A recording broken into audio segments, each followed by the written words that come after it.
Hey, what's up everyone? This is MusicTechHelpGuy and welcome to part 51 of my ultimate guide to Logic Pro. In this video, I'm going to show you how to use the Arpeggiator MIDI FX plugin in Logic, and I'm actually going to break this video up into two separate videos. This video is going to be more focused on the compositional, non-real-time aspects of the Arpeggiator, and then in the next video, I'll show you how to use some of the more real-time aspects of the Arpeggiator. So what I have here is just a simple drum loop, and then I've got some chords here with the stock retro synth patch loaded up, and on its own, it sounds like this.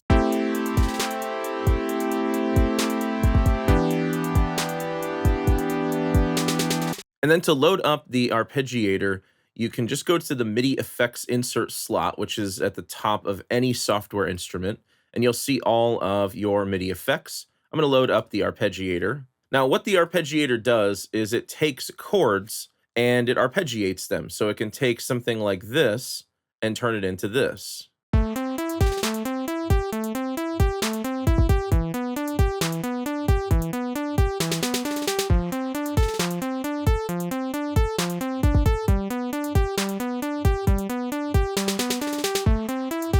So in this video, I'm going to show you what all of these main controls in the Arpeggiator do. However, I'm going to save the latch modes for the next video because these are more commonly used for live input or live performance. They can also be used for just coming up with ideas on the fly, but anytime you turn on latch mode here, it's kind of like using the Arpeggiator in a live mode. So we'll come back to this in part 52. Before I get too deep into this tutorial, I want to quickly tell you about the sponsor of this video, Boombox.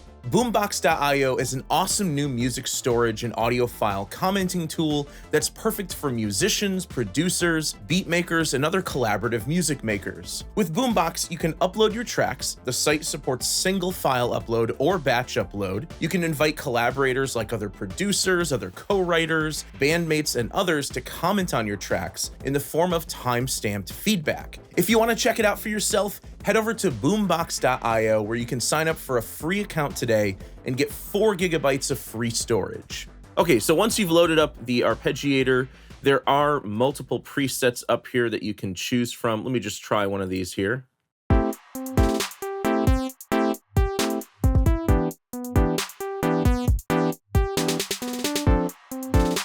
So you'll see not only will it arpeggiate the notes, it can also play the chords and sort of incorporate the chords into the sequence. Let's play one more.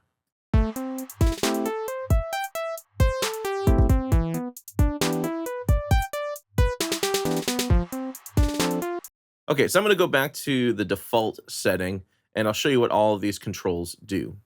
So like I said, I'm going to skip the stuff up at the top here for now, but one thing I want to explain is that the Arpeggiator can work in live mode or in grid mode. In grid mode, you kind of type in each note of the pattern and the chords that you have will follow that pattern, whereas live mode just automatically arpeggiates the chords based on the number of notes in the chord and the velocity you play of each chord, as well as the settings that you set up here. So we're going to work in live mode for a little bit, and then I'll show you grid mode in just a bit. Okay, so under the note order section, you have the rate of the arpeggiation. So this is just the speed. So I can do something slower, like an eighth note. And you can see in live mode, it automatically creates 4 steps in the arpeggiation sequence. So again, the number of notes you have in your chords is what will show up down here as the steps in the sequence. Or I could go with maybe a triplet feel. Maybe I want an eighth note triplet.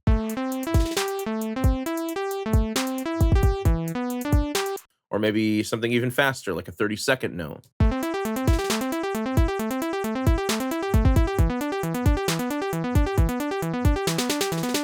Now, the thing about the rate is this is a MIDI beat clock synced effect. So if you change the tempo of your project, the Arpeggiator will automatically follow the tempo of your project. Next, we have the different note orders or note directions. So you have up, so this is an ascending arpeggio, so it goes from the lowest note to the highest note. Then you have down, so this is a descending arpeggio.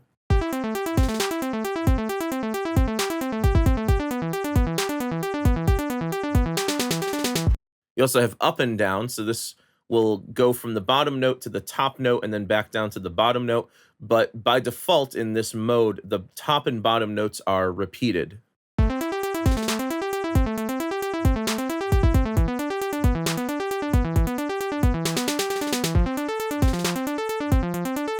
This next one's called outside in. Essentially, it plays the top and bottom note, then the next top and bottom note, then the next top and bottom note.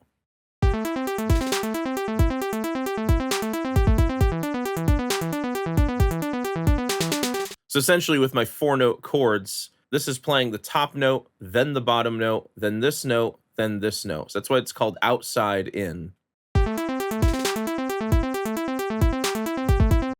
And this next mode is just random. It just plays the notes at random.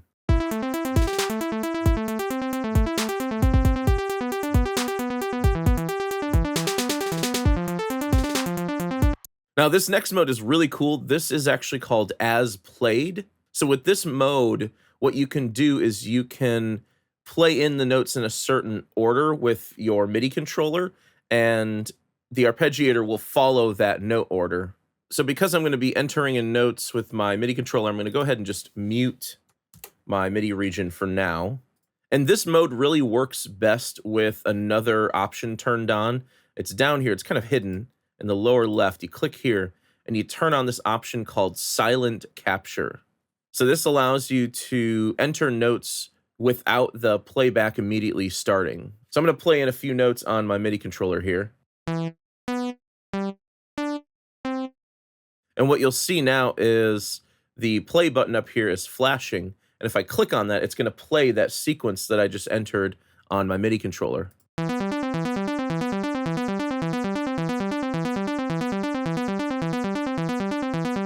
Let me go ahead and turn on silent capture again, and let's try another one. Then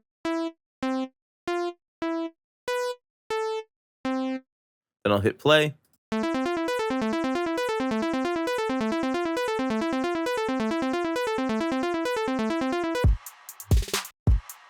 Now you'll notice that when I hit the spacebar to play that it's not going to play that pattern. There's a way to use this with latch mode that we'll talk about more in the next video, because we're starting to dip into sort of a more live performance thing here.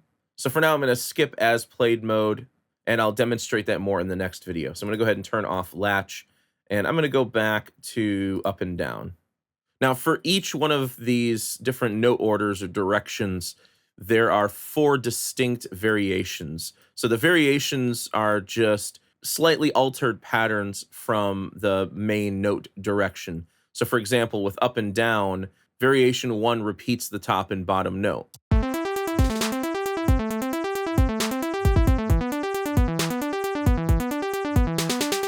With variation 2, this does not repeat the top and bottom note.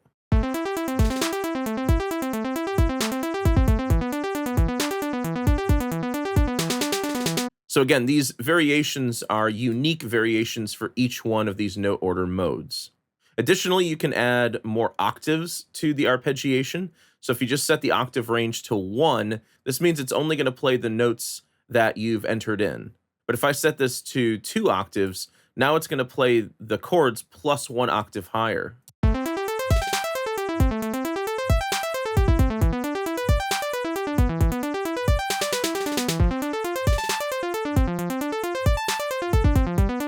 And then you can mix this up with the variations too to get different combinations.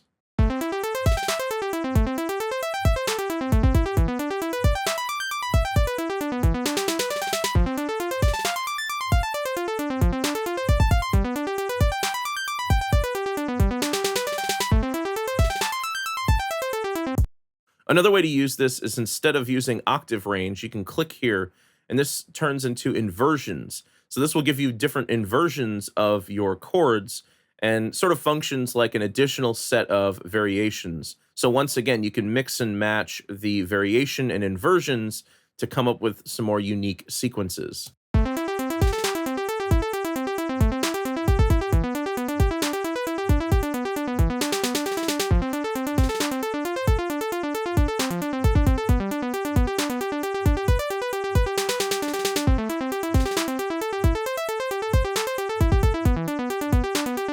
I'm going to go with variation 2. I'm going to go back to octave range, and I'll set this to 2 as well.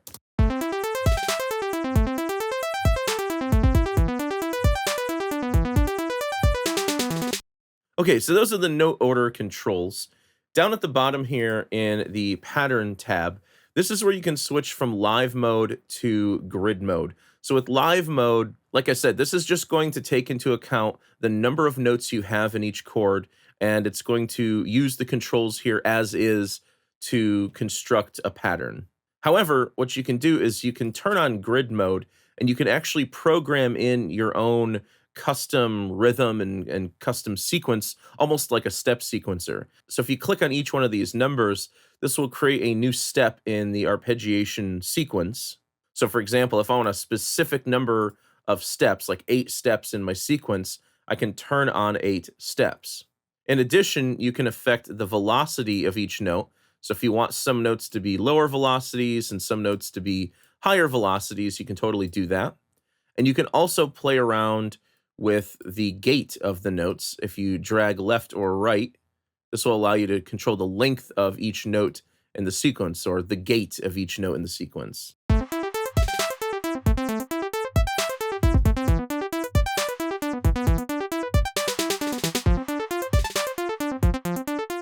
And then down at the bottom here, you can turn on chords for some of these steps. So if you turn on a chord, for that note, it's going to play the full chord rather than just an individual note. But keep in mind that this is dependent on whether the instrument setting you're using is monophonic or polyphonic. If it's polyphonic, you can play chords, but if it's monophonic, you're still just going to hear one note here.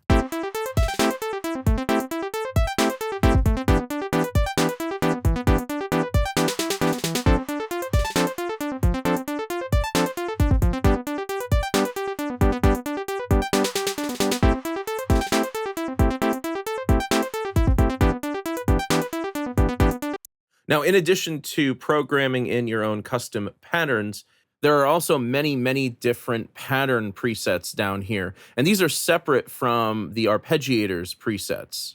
These presets up here will affect all of the parameters inside of the Arpeggiator, whereas these presets here are only going to affect the pattern in the pattern editor.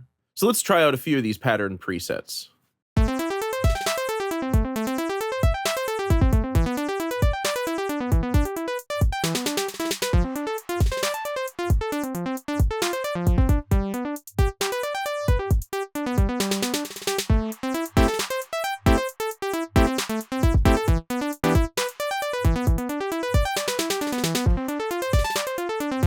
Okay, I'm going to go back to live mode. And next, let's move on to the options tab. So here there are 4 main controls. You can control the note length, the note velocity, swing, and the cycle length. So note length will control the overall length of each note in the pattern. So if you want the notes to be shorter, you can pull back the note length and you can get something that's a bit more staccato sounding.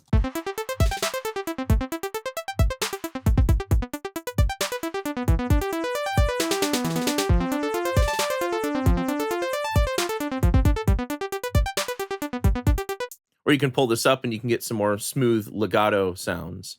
In addition to that, you can randomize the note length as well.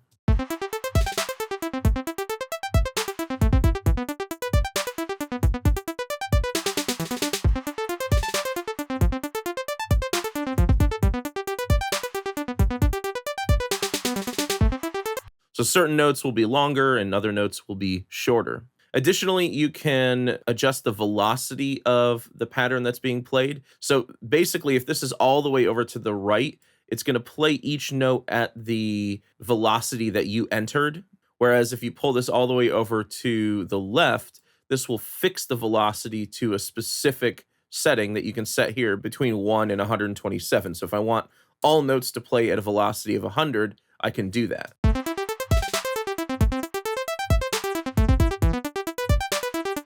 Now, if you're going to use the velocity sensitivity setting here, you have to be using an instrument that actually has velocity sensitivity in it. So if the velocity sensitivity is all the way down, you're not going to hear any difference. So let me pull this all the way up. And just for demonstration, I'll change up the velocity of a few of these notes. So I'll pull these up. Maybe I'll pull these top notes down a bit.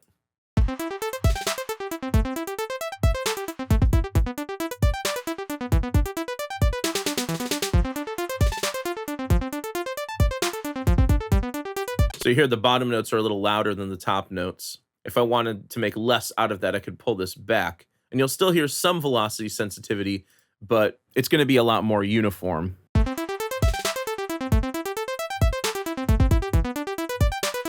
And you can also randomize the velocity as well.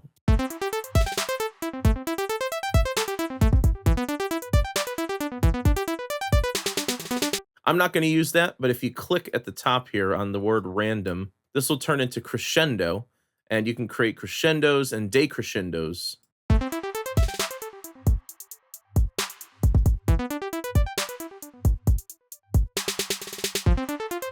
So to the left in the negative, that's a decrescendo or a diminuendo, whatever terminology you want to use, but it's going to start loud. The velocity is going to start loud and then ramp down. Whereas if you pull this over to the right, it's going to start soft and build up.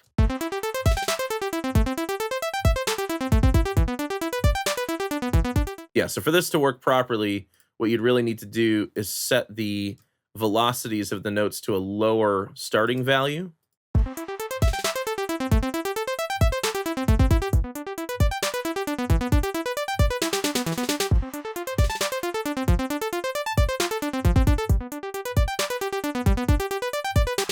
So that's the crescendo mode.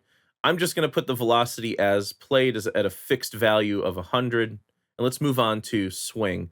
Now to demonstrate swing, I'm going to go to a slower setting here. I'll go to like an eighth note. And what swing does is it just adds swing. So 50% swing is essentially straight eighth notes. In fact, let's go a little faster. Let's go sixteenths. So this will be straight sixteenths.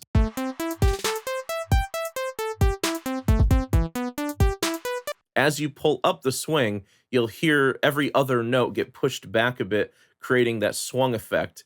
If you set this to 66% swing, that's like a perfect triplet swing, and then anything after 66 is going to be like a really intentional swing.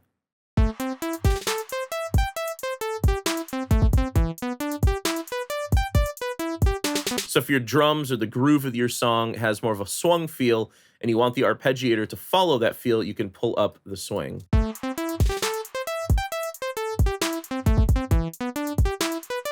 So I'm going to turn the swing off since my beat is a straight feel beat. Let's move on to the cycle length. So what the cycle length does is it determines the number of steps in the pattern. So all the way to the right, this is just going to say as played. So it's just going to use the setting that the pattern editor creates for you based on the number of notes and based on the settings up here. However, if you want to shorten your pattern to say 6 steps, you can totally do that.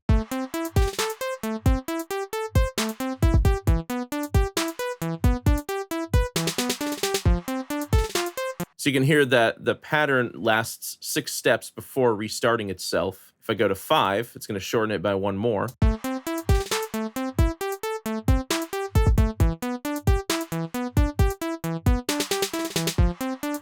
Or if I want to do 7, I can do that as well.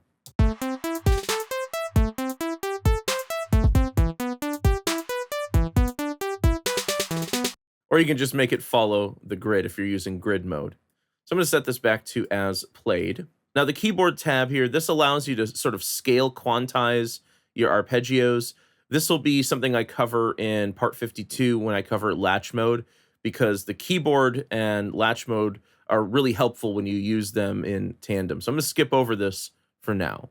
Lastly, let's check out the controller tab. This section allows you to add up to 4 MIDI continuous controllers, and you can pair these to different destinations.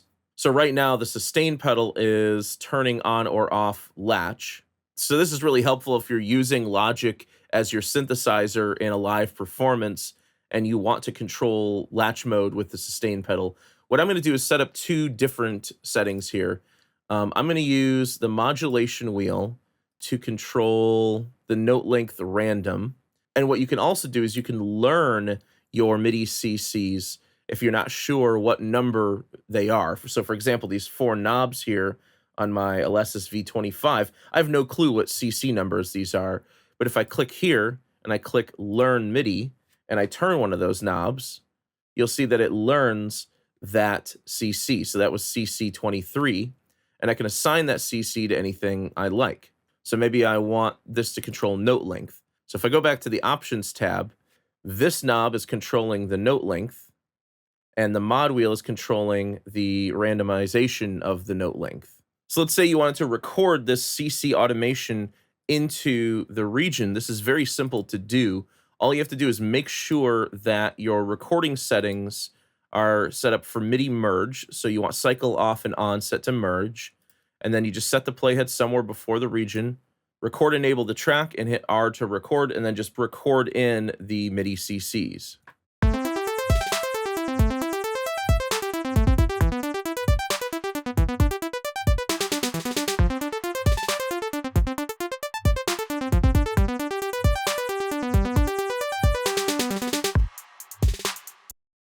And you can see all of that continuous controller automation has now been baked into the region. And if you want to edit this, you can hit A to show your automation, switch over to region-based automation, and then you just have to find those two controls. So the first one was modulation wheel, and the second one was CC23. Okay, so those are the main features of the Arpeggiator in Logic Pro. Honestly, the Arpeggiator in Logic is one of the best arpeggiators I've ever used. So anytime I use a new instrument that has its own dedicated arpeggiator, I find myself just turning it off and using Logic's arpeggiator instead. And if you're not convinced, stay tuned for part 52, where I'll show you all of the latch modes, the keyboard mode, where you can sort of scale quantize your arpeggios.